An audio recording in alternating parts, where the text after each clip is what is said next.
11.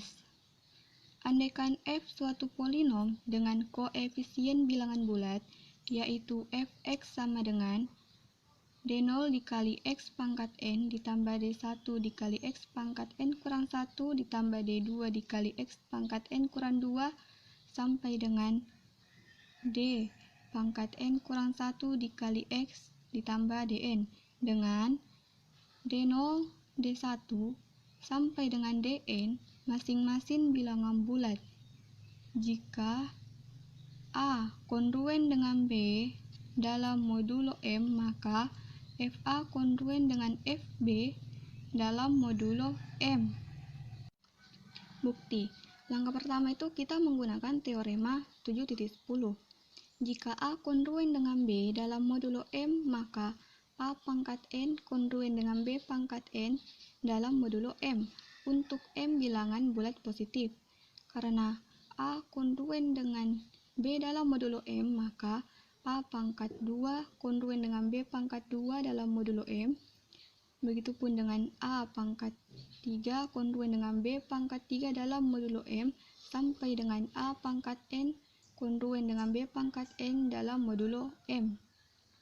Langkah selanjutnya kita menggunakan teorema 7.8, di mana jika A kongruen dengan B dalam modulo M, maka KA kongruen dengan KB dalam modulo KM untuk suatu K bilangan bulat sebaran.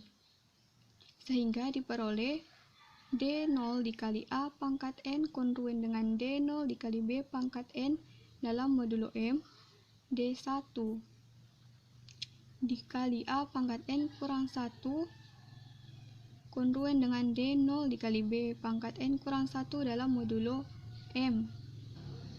Dan seterusnya menurun pangkatnya sehingga D N kurang 1 dikali A kongruen dengan DN kurang 1 dikali B dalam modulo M, sedangkan DN kongruen dengan DN dalam modulo M. Langkah terakhir kita menggunakan teorema 7.4. Jika A kongruen dengan B dalam modulo M dan C kongruen dengan D dalam modulo M, maka A plus minus C kongruen dengan B plus minus D dalam modulo M. Sehingga diperoleh D0 dikali A pangkat N ditambah D1 dikali A pangkat N dikurang 1 sampai dengan Dn kurang 1 dikali A ditambah Dn kongruen dengan D0 dikali B pangkat N tambah D1 dikali B pangkat N kurang 1 sampai dengan Dn kurang 1 dikali B ditambah Dn dalam modulo M. Jadi, FA kongruen dengan FB dalam modulo M.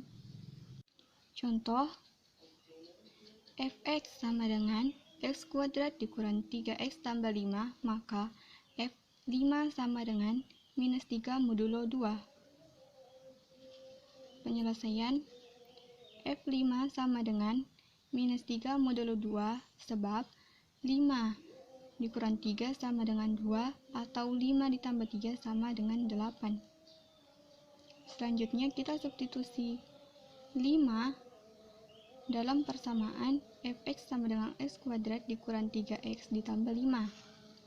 Jadi F5 sama dengan 5 kuadrat dikurang 3 dikali 5 ditambah 5 menghasilkan 15. Begitupun dengan F13, F-3 sama dengan minus 3 kuadrat dikurang 3 dikali minus 3 ditambah 5 hasilnya 23. Sekarang kita mengurangkan antara F5 dengan F3 sama dengan 15 dikurang 23 hasilnya minus 8. Minus 8 habis dibagi 2, terus F5 dikurang F minus 3 habis dibagi 2, sehingga F5 kongruen dengan F minus 3 dalam modulo 2.